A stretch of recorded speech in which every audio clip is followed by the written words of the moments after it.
This is for the computer, but no. Yes.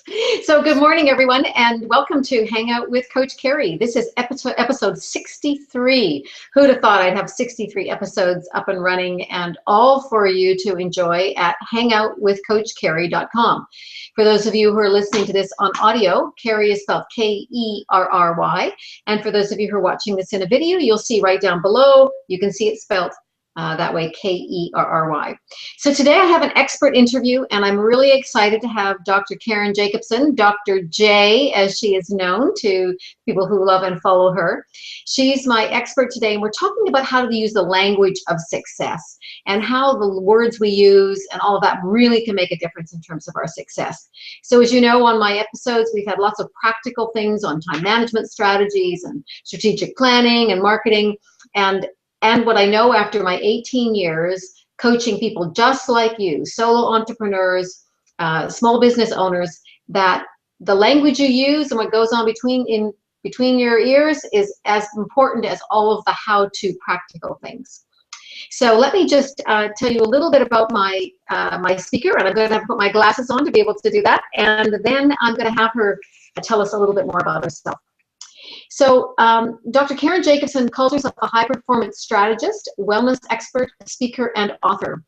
And she's affectionately known as Dr. J, as I said, and she's been serving the community since 1992, sharing her message of health and high-performance living through a variety of media forms, through print, radio, to television. She's also a co-author of several books, including 2 international bestsellers. Dr. Jacobson, you're going to find this interesting, served as a non-commissioned officer in the Israeli Army Intelligence and held several leadership roles in professional and business organizations over the last 20 years. She was a board member and district director of the New York Chiropractic Council, as well as first female representative from Arizona to the International Chiropractic Association Assembly, integrating business and legislation. Dr. Jacobson has invested years studying leadership, human potential, communication, and neuroscience. She's received certifications in coaching, NLP, neuro-linguistic programming, timeline therapy, and hypnotherapy, in addition to being a certified trainer. Her clients include entrepreneurs, executives, and leaders who are high performers at the top of their game. She shows you how to stay successful while regaining balance in your relationships, your health, and your life, so you can tap into that limitless power within and really unlock your ultimate potential and live an extraordinary life. So welcome, Dr. J. Thank you, Carrie. It is such a pleasure to be here today.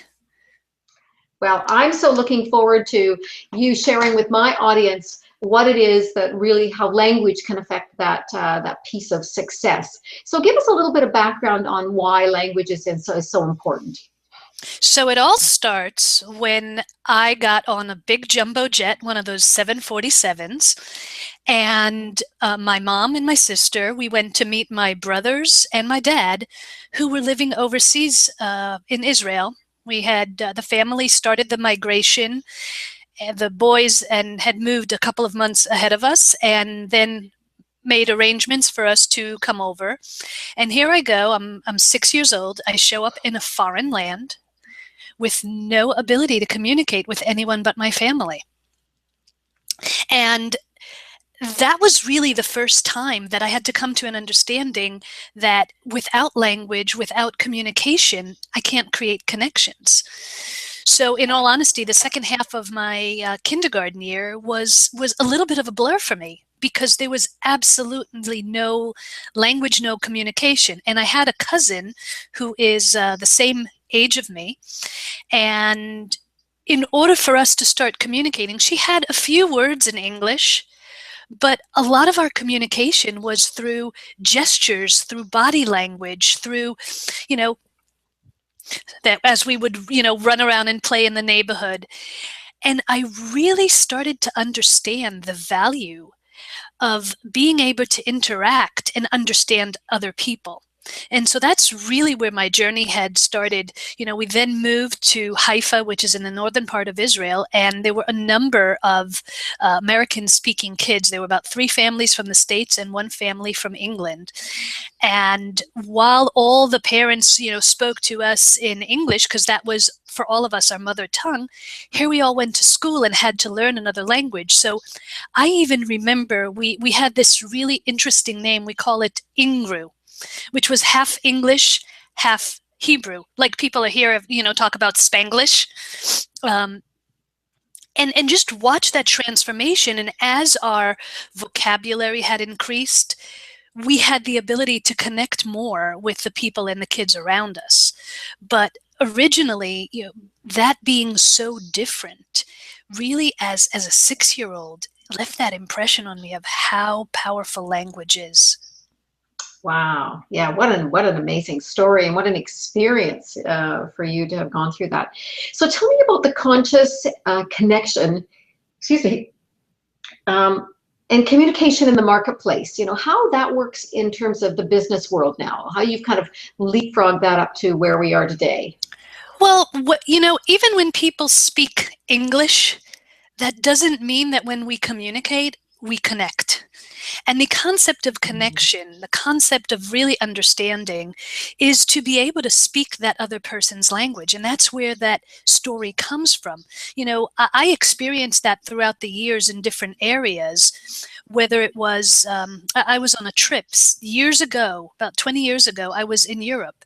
And I sat we took this tour on a bus, driving down the Autobahn. That was an experience in itself. But I had cassette tapes with French and cassette tapes with Italian. And I learned a few words so that I can walk in and speak their language. I'm sure you've heard, especially for Americans, they always have this experience, oh, in France, we don't know, the French don't like us. Well, I had a great time in France because I learned to speak their language. And when you speak someone else's language, they open their heart, they open their house, they open, their doors to you. It's the same thing in business, where you are going to speak your customer's language. There's a buy-in. Yeah, very much so. They feel heard, and that ability to create rapport happens much faster, and that connection that's there. So, so tell us how we can be conscious of that. Now we've told them that this is important. How can they actually determine what their customer or their potential client's language actually is? The first thing is actually the key, what you were talking about, which is listening. As we communicate, there are different areas and skills that we have.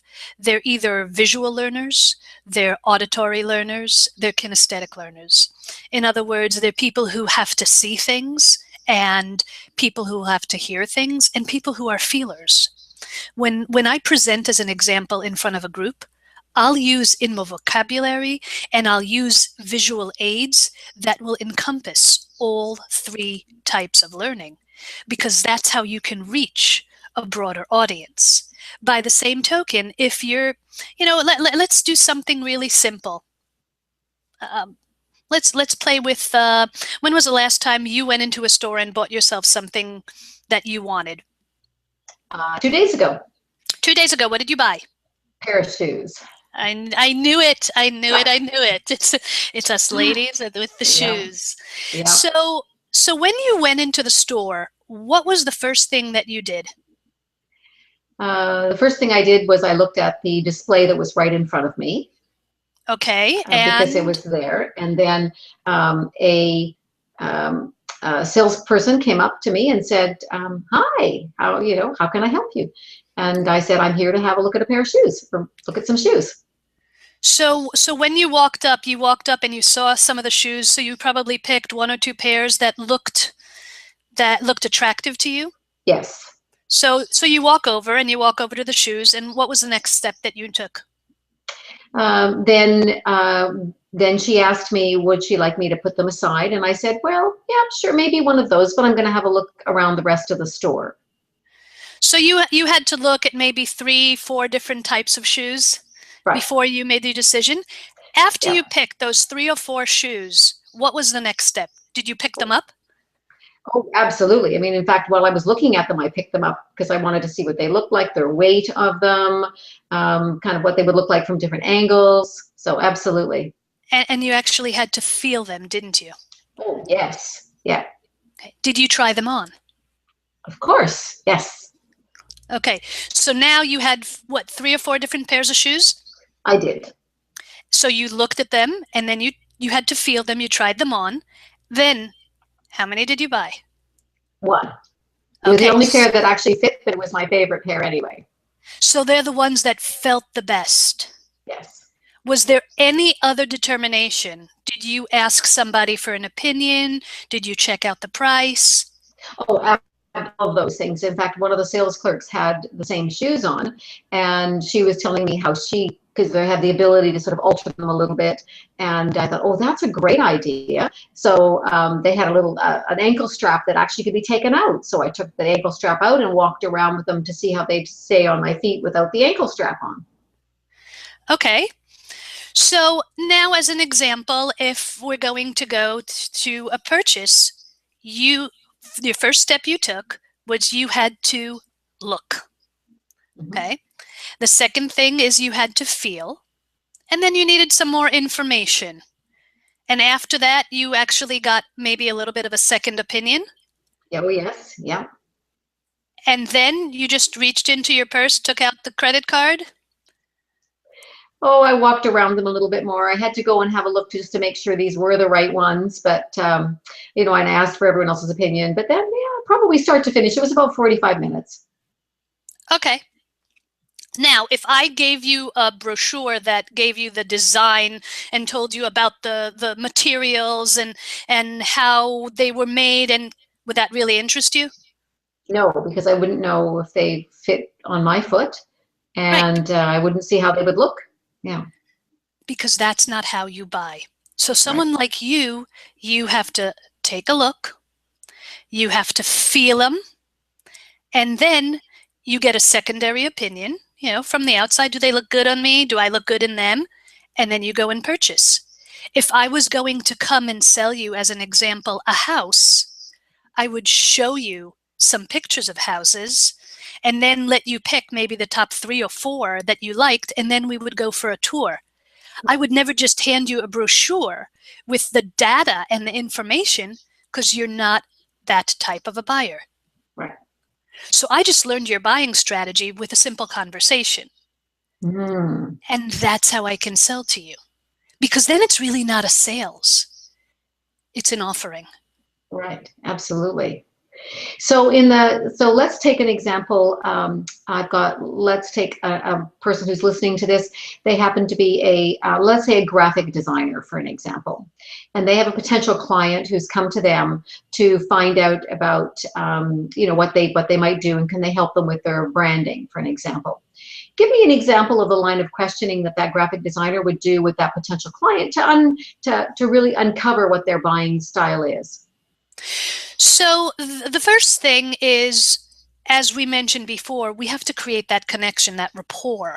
And that is number one key thing. If you're not going to connect with that person, they'll have no interest in really buying with you. So even having some general conversation and understanding who they are a little bit. So tell me a little bit about your business. Right.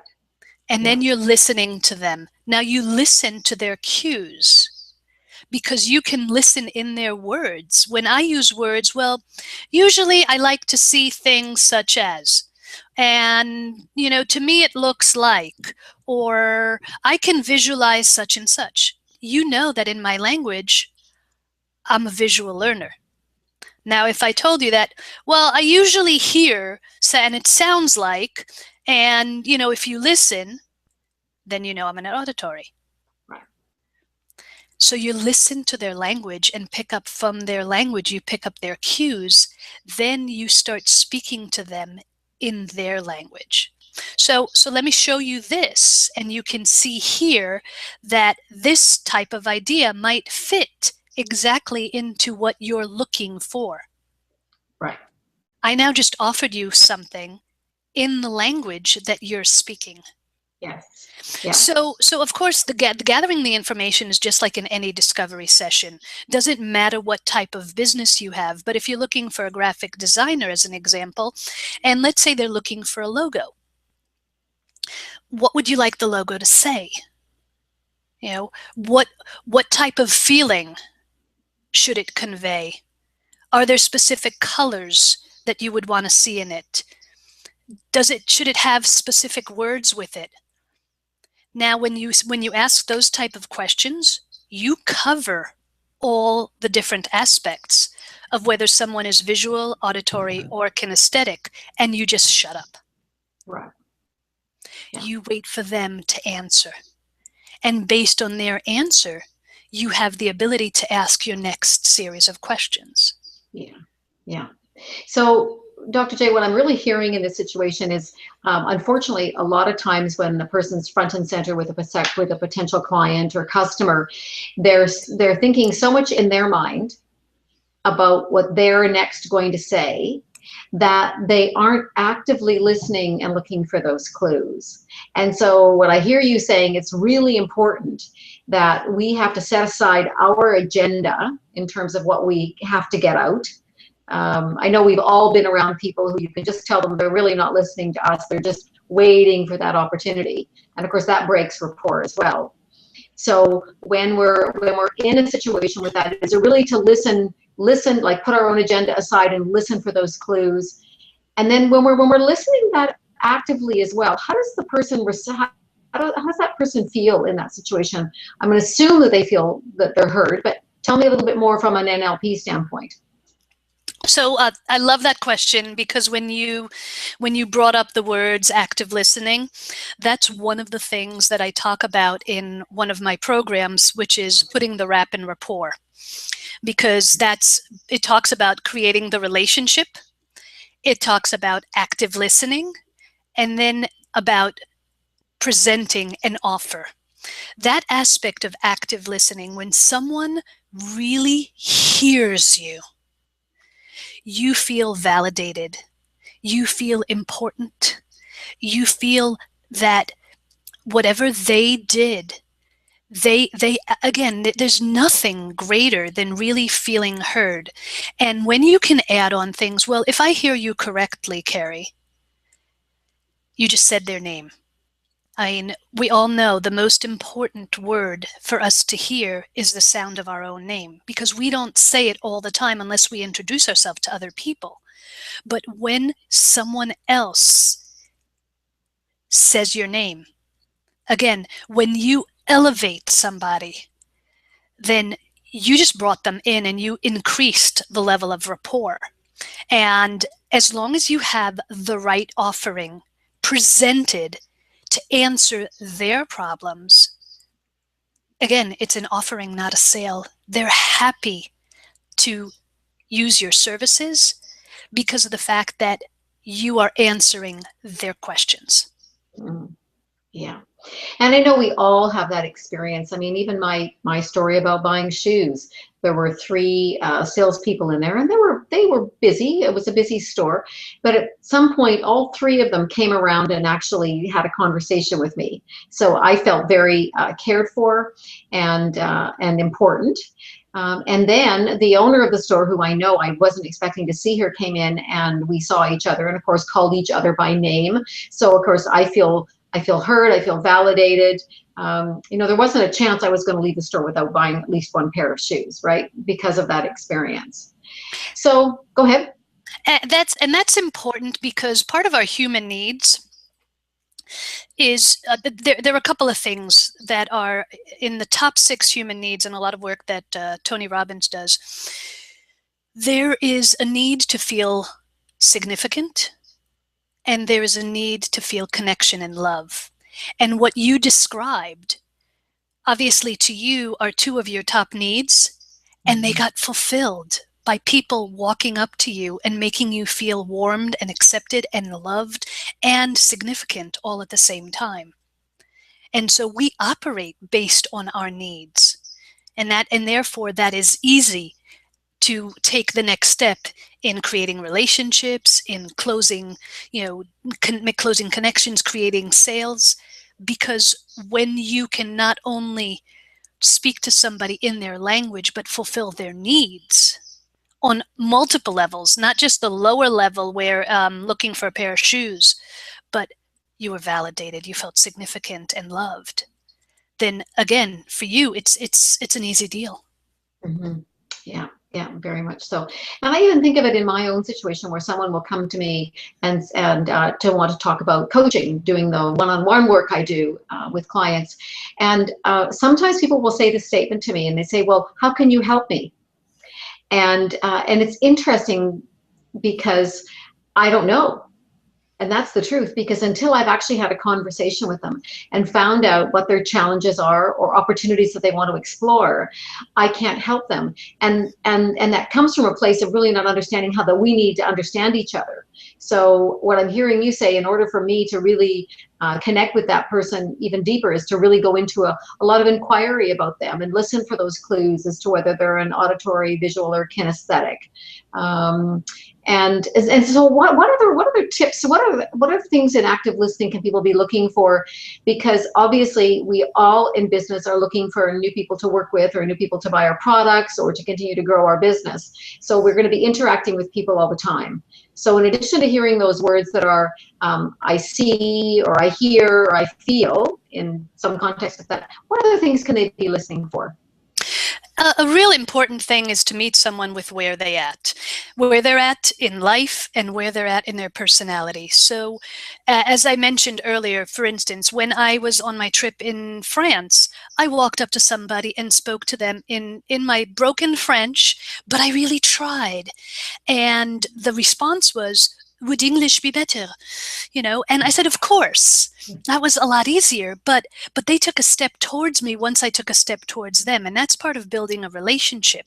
Now, if I came in and you're calm and poised and soft-mannered, and I came into you like Richard Simmons with guns blazing and attempted to have a conversation with you, you would probably back off. It's the understanding that not only I have to match your energy, I also have to match your personality. And each one of us has a different type of personality. Understanding who's in front of you, and as you said, active listening, it's also active observing. There's so many cues and clues that we can pick up by watching someone, by listening to them, and in all honesty, by feeling them, because we all feel energetically. Have you ever walked into a room and there's this really eerie silence, and there are a few people sitting in there, and you know that something happened before you walked in? Okay? Absolutely, we've all had that happen. and you don't necessarily know what happened, but you can feel it. Okay? The trick is to know how to play with those feelings and how to shift them. And I'll give an example. You walk into a restaurant, and this has happened very often, where you get a staff person, a waiter, that has had a bad experience with someone ahead of us, and they're having a gloomy day, and they walk in with and in order to really make a shift, how do you do that? You just smile at them, meet them at their energy, but still smile and help them change their state, and either say something funny or just greet them. One of the things that I always do when, now it's more custom that they'll come in and they'll tell us their name. But if they forget, I'll usually say with a big smile like, oh, I didn't catch your name earlier. And all of a sudden, we go back to that aspect of calling them in their name. Their whole energy, their whole attitude changes. And once you do that, that is when you can start mirroring and matching their behavior, their energy, and create a higher level of rapport. So that's part of the observing and feeling the energy. When I talk about communication, I talk about three things. There's personality, there's physiology, and there's phraseology, which means it's your mindset, your mood, your attitude, and then your body language, your vocal tone, your expressions, and then the words. And even though words are only 7% of communication, there is so much power in words, because choosing the right words to bring someone into the fold is what's going to make a difference.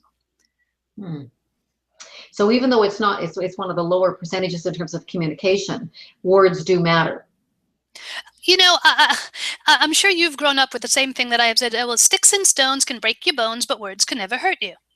Right. Well, tell that to somebody who's been bullied. Yeah. Tell that to Yeah. somebody who's been verbally abused. Those words, and it's the same thing.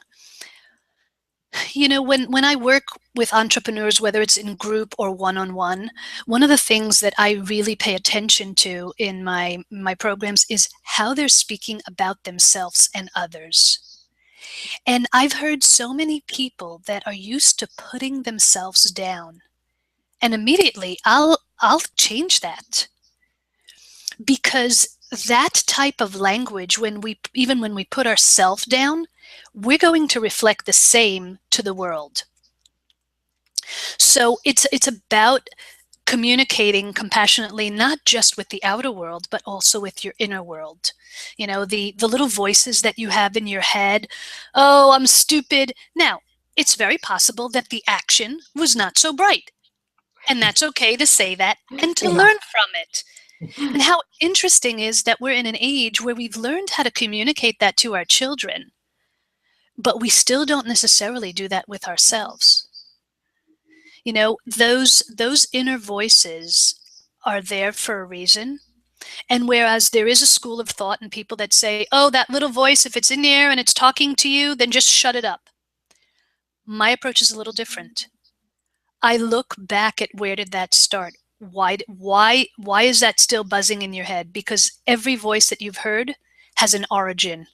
And once we can diffuse, whether it's coming from anger, whether it's coming from fear, whether it's coming from frustration, and we can take out that emotion, now you're kinder to yourself, therefore you're going to be kinder with your relationships and your connections with other people. Yeah, absolutely. And people will do business with people that they know, like, and trust, and that happens through that ability to be able to create that connection as soon as possible.